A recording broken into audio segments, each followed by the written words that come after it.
Alam mo ba, ang EcoFlow ay isang modernong kumpanya na nagbigay ng bagong kahulugan sa paggamit ng portable at renewable energy sa buong mundo.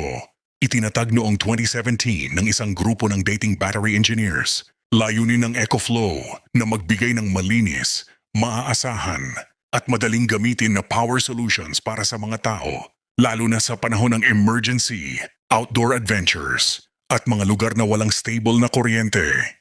Naging kilala ang EcoFlow sa mabilis na pag-usbong nito dahil sa inobasyon sa portable power stations. Isa sa mga unang produkto nito ang nagpakita ng kakayahang mag-charge ng mas mabilis kumpara sa karaniwang power banks at generators.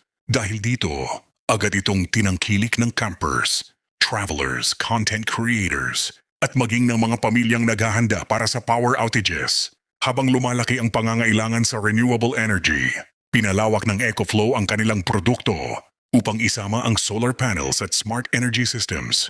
Ang kombinasyon ng solar, power at portable batteries ay nagbigay daan sa mas environment-friendly na alternatibo sa tradisyonal na fuel-powered generators. Dahil dito naging simbolo ang EcoFlow ng sustainable living at energy independence. Sa paglipas ng mga taon, patuloy na naglabas ang EcoFlow ng mas advanced na teknolohiya, mas mataas na battery capacity, mas ligtas na lithium battery systems, at mas matalinong app control.